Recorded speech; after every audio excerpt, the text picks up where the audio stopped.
제가 취재 현장에서 뵙던 우리 선배 국회의원님들 오늘 건강한 모습으로 뵈니까 참으로 기쁩니다. 우리 신경식 의장님, 정영근 의원님, 우리 앞줄에만 우리 이현상 의원님, 그래서 임 의원님도 오셨네요.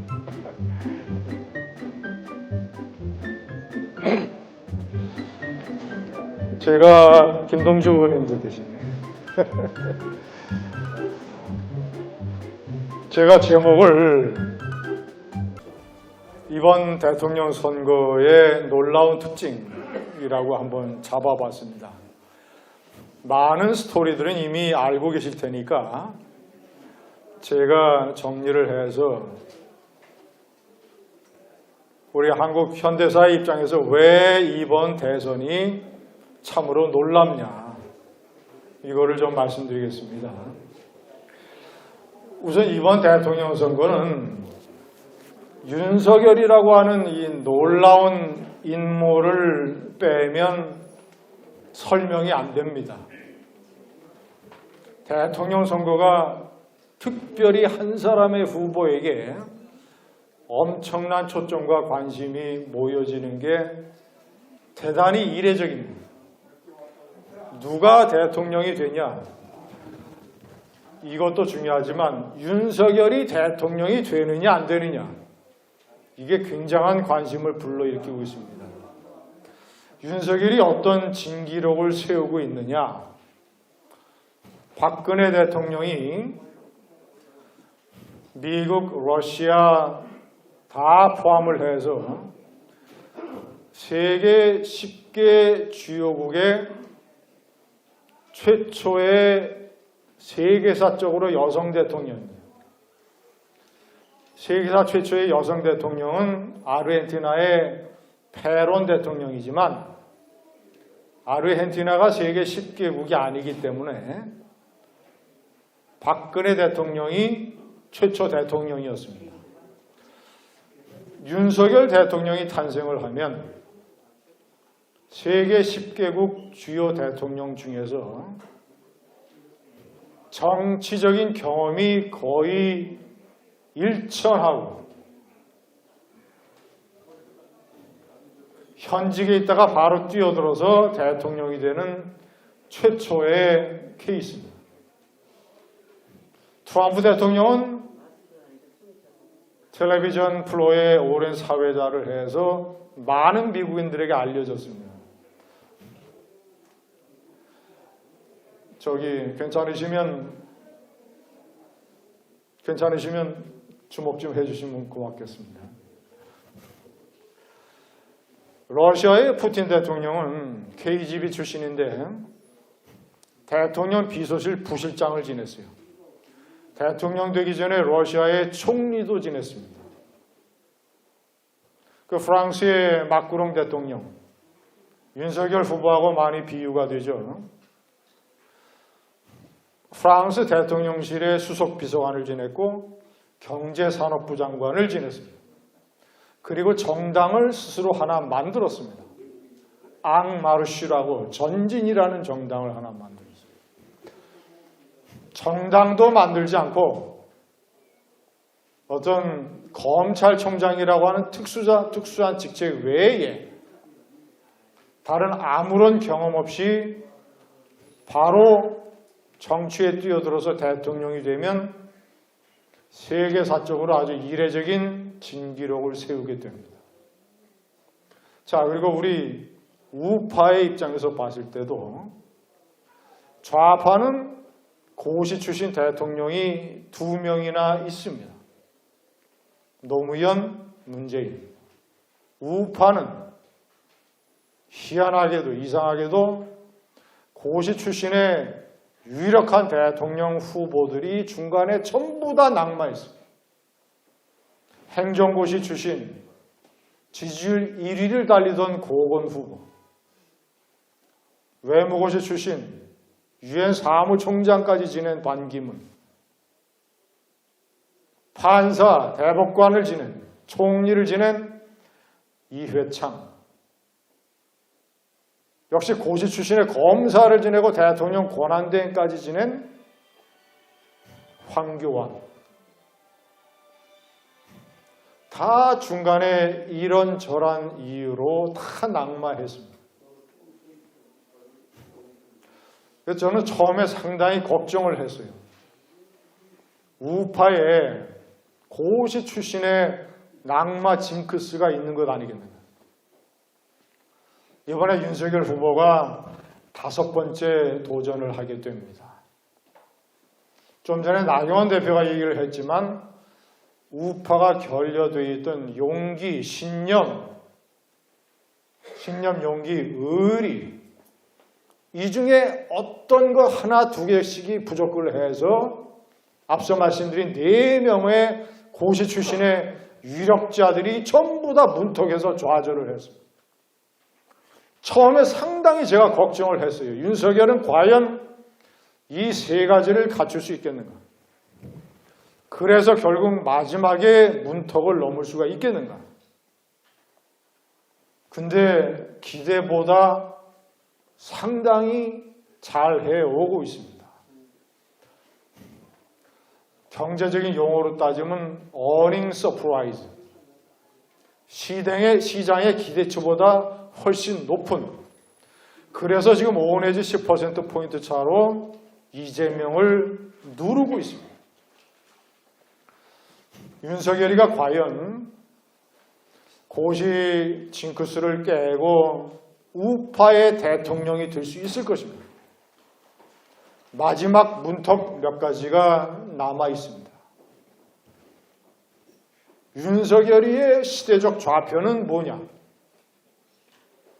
1987년에 6월 시민혁명 이후에 한국 정치의 숙제가 4가지가 있었습니다.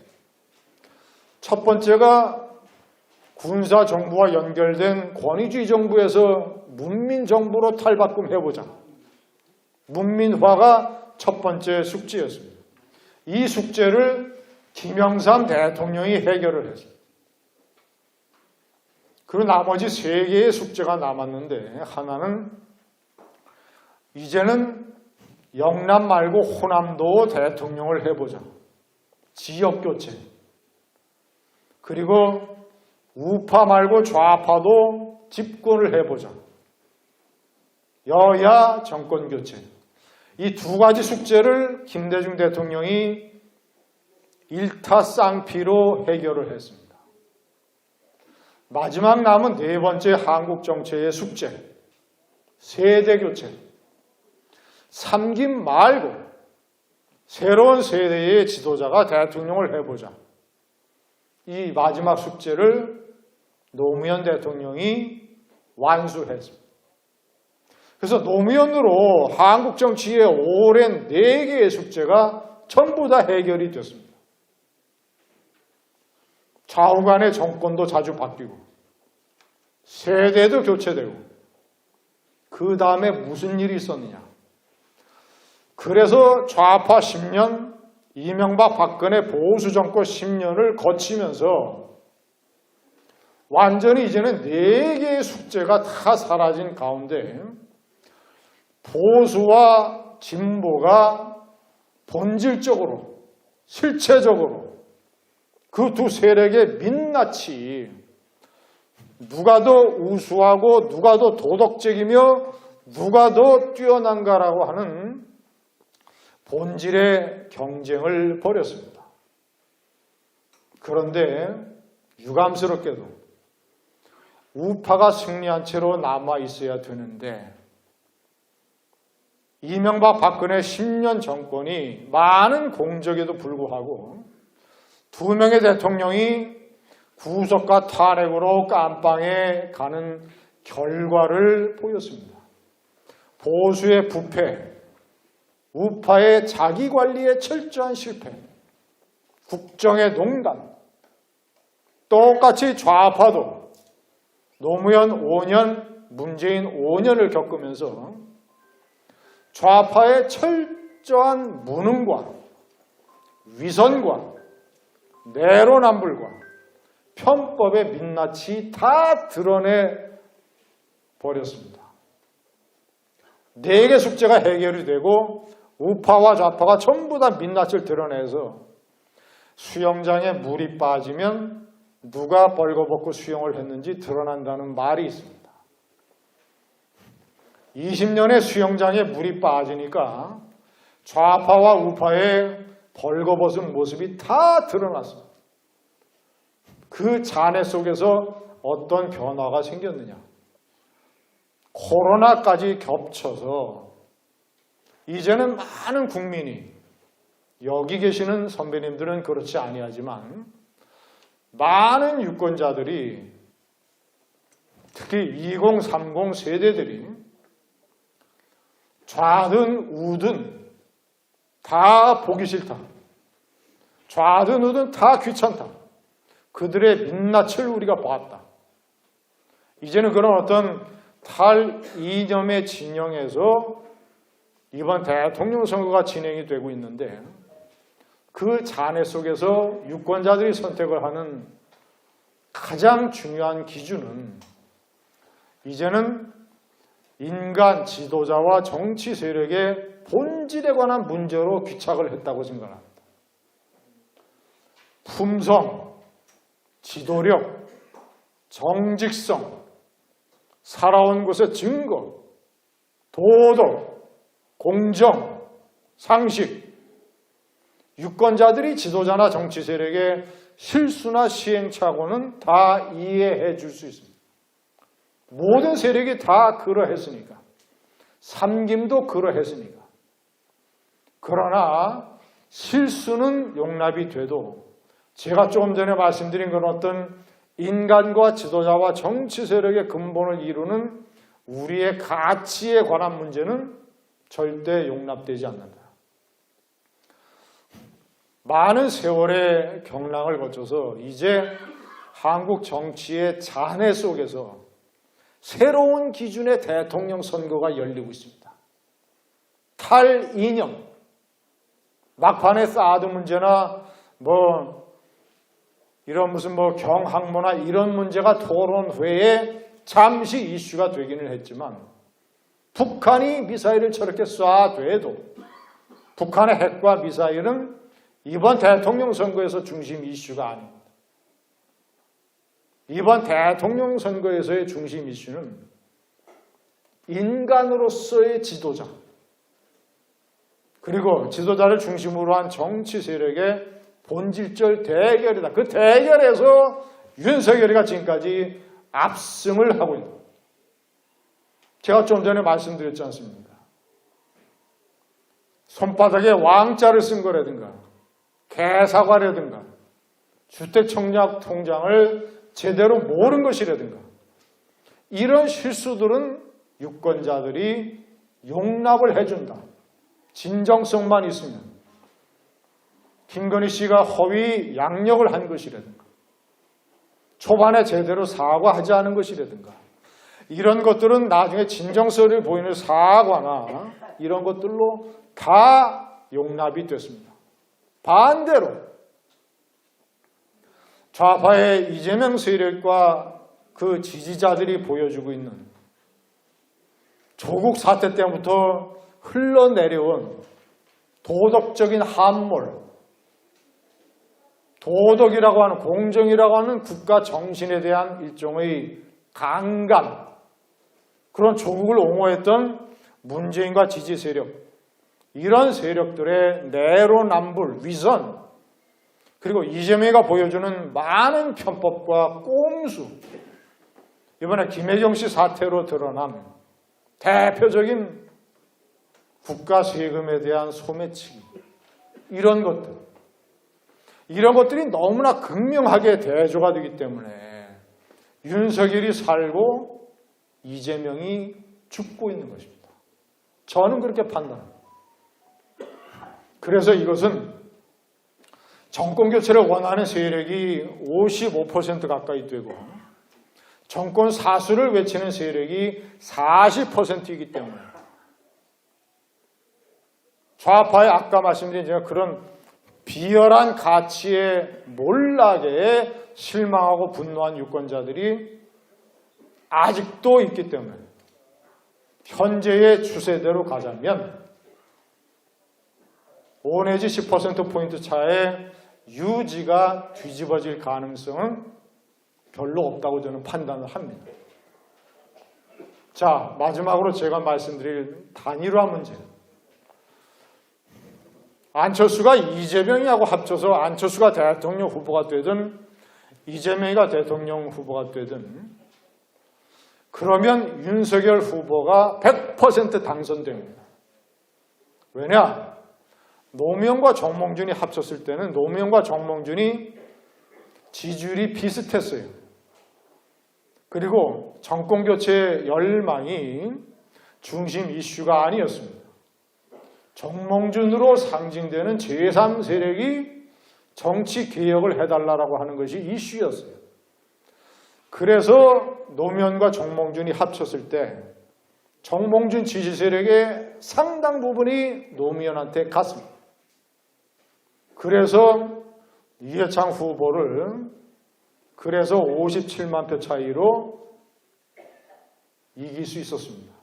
그러나 지금은 이재명과 안철수의 지지율 차이가 4-5배가 되고 안철수가 한 자리로 꼬꾸라졌고 안철수를 지지하는 세력의 대부분은 정권교체 지지 세력이기 때문에 이재명과 합치는 순간 그 세력의 상당수가 윤석열 후보에게 오게 돼 있습니다. 그 둘이 단일화를 하면 윤석열 후보가 100% 당선된다. 현재의 3자 대결을 해도 윤석열 후보가 당선될 확률이 높다고 저는 봅니다. 아까 말씀드린 그런 여러 가지 이유로 인해서. 그러나 우리 김동주 의원님께서 단톡방에 올린 대로 내일 아침에 청구동에 가서 JP를 만나서 도움을 요청하라고 하는 박태준 자민련 총재인가요, 당시에? 그 권유를 제대로 받아들이지 못한 이회창 후보가 결국은 57만 표 차이로 졌던 것처럼 그때 그 권유를 받아들였어서 충청도에서 28만 표만 가져와도 대통령이 됐었을 겁니다. 돌다리도 두들겨 걷는다고 정영근 의원님께서 경고한 대로 막판에 좌파가 공포스러운 단결을 할지 모릅니다. 많은 대통령 선거 때 그래 왔으니까. 그럴 가능성을 염두에 두고 대통령 선거에 확실한 승리를 담보하기 위해서라도 안철수의 손을 잡아야 되며 그리고 대통령 선거 이후를 위해서 제가 주장하는 핵심이 이겁니다. 단지 대통령 선거가 중요한 게 아니라 대선은 3자 대결을 해도 이길 수 있겠지만 대통령 선거를 해서 윤석열 대통령이 탄생을 해도 의회는 과반수를 좌파가 갖고 있고 검찰총장과 공수처장의 임기는 상당 부분 지속이 될 것이며 100만 민노총 그 이상이죠. 100수십만 민노총이라고 하는 물리적인 부대가 좌파에 포진해 있고 언론노조가 엄연히 존재하고 있기 때문에 친좌파 언론이 그대로일 것이고 윤석열의 대통령 탄생은 절반의 성공에 불과합니다. 아마 윤석열 우파 정권이 탄생을 하면 대대적인 좌파의 윤석열 흔들기가 시작이 될 겁니다. 제2의 촛불 집회, 심지어는 심하면 제2의 광우병 사태까지 터질지 모릅니다. 무슨 구실을 잡아서. 그러면 이 세력에 맞설 수 있는 강력한 좌파에 반대하는 모든 반좌파 세력이 다 뭉쳐야 됩니다. 제가 주장하는 것은 대통령 선거 이후에 집권의 생존을 위해서라도 안철수 후보가 이뻐서가 아니라 그를 지지하는 5 내지 10%의 중도 세력이 중요하니까 그 세력까지 다 합쳐서 반좌파 세력의 성을 쌓아야 6월 지방선거와 2년 후의 총선을 나름대로 성공적으로 치러낼 수가 있습니다.